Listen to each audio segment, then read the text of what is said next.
The Houston Texans defeated the Los Angeles Chargers 32-12 in the first game of the NFL wildcard weekend. Now, 32-12 seems like a blowout, but the game didn't start that way. For the first quarter and a half, the Chargers defense was all over the Houston Texans and Joe Mixon. He had 6 carries for 15 yards, which is 2.5 yards per carry. But he finished the game with 106 yards and a touchdown. Let's take a look at what the Chargers did in the first half to slow Mixon down and what the Texans did in the second half to get him loose. Welcome back to More Sip to Tally. Run that intro.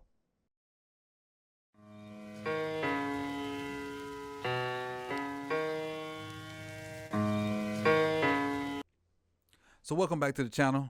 If you like this content, hit that like button. And if you stay around to the end and you really enjoy it, if you are not subscribed, please hit that subscribe button and the bell so you can be notified when the rest of this content drops. Now, what we're going to do is I'm going to set each play up, and then we're going to go from there and talking about what happened. So to start this off, it's in the first quarter, 6 minutes and 1 second left. It's 2nd and 7. This is when they were really like laying the hammer down, and the Chargers defense was fired up and making plays. So you'll see number 6 right here going to shoot this gap. Because for whatever reason, 57 doesn't go and come pick him up. He blocks out on Bosa and leaves an open gap for 6 to run through. And on the play side, you see the Chargers got way more numbers than the Texans. They outnumber them. They got 1, 2, 3, 4, 5, 6 guys on the play side. So Mixon has nowhere to go. He has to cut it back. And then in the open gap that's being cut back to, number 6 is right there because 57, who I think is Fisher, is blocking nobody. And Mixon gets no yards on that. Also now in the second quarter. Second quarter, 1 minute and 9 seconds left. This is 1st and 10. At this point, the Chargers were still doing their thing against Mixon. Texans had scored a touchdown by then, but still, the Chargers were in control.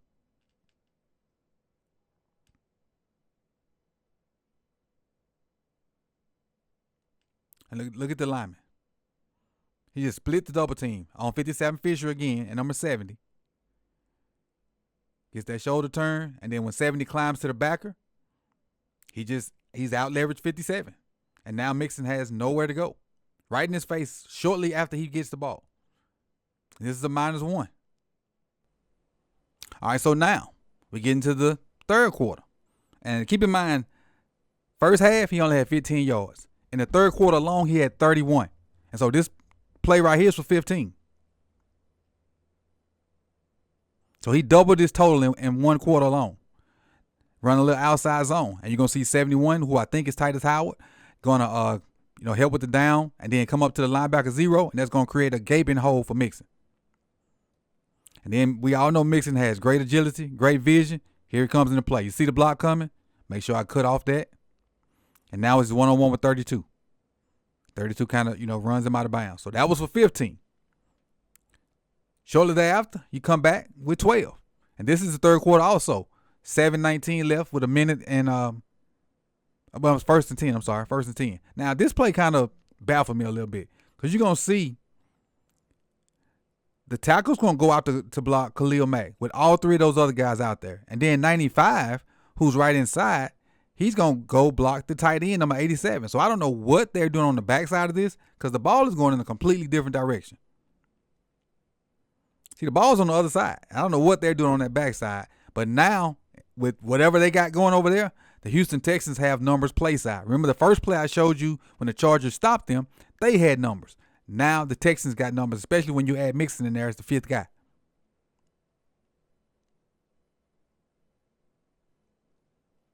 Good cutback.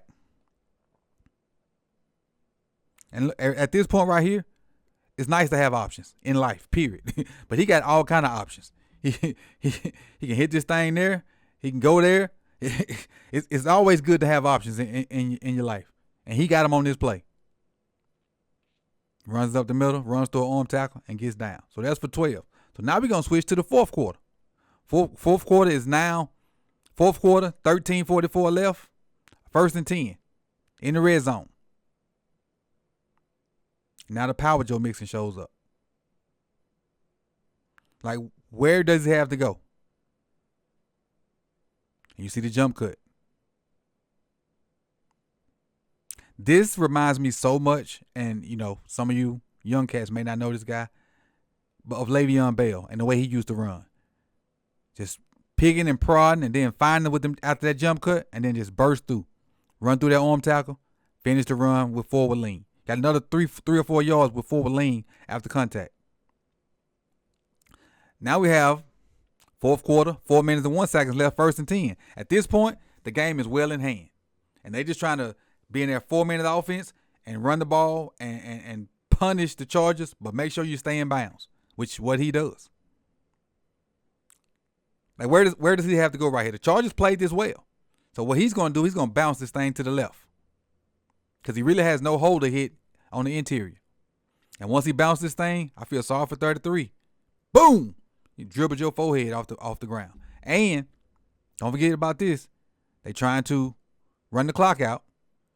So watch him just go down and don't let him push him out of bounds. He goes down and look at the ref. Wind it up. Wind it up. Wind it up. And then come to this last one. This is the blow that kind of put the Chargers out of their misery and sent them on to Cancun. The exclamation point that sent them on to Cancun. It's 3:52 left, 3rd and 9. Look at all these people in the box. From B gap to B gap, the Chargers got 4 guys. So what does the Texans do? They just run outside zone. And got it blocked up perfectly. Got it blocked up perfect. Look at him stick his foot in the ground and get vertical. Zero gets another little steal for him. And he just finished 7 off. Touchdown. Joe Mixon started in the first half, 15 yards on 6 carries, 2.5 yards per carry. But he finished the game with 106 yards and a touchdown. The Houston Texans found a way to manipulate what the Chargers were doing and turn it into a positive, especially once they got that lead. When they got that lead, it was all downhill for the Chargers from there. And once they got the lead, they knew to go to Joe Mixon because C.J. Stroud is not having the year he had last year, and you protect your quarterback by handing the freaking ball off. So this is Coach Evans with another episode of More Sip to Tally. I appreciate y'all for coming out. You could have been anywhere in the world, but you chose to be here with me. So like, comment, subscribe, and share, and make sure you tune in for the rest of this playoff content that's coming this week and next week and the week after. Peace, y'all.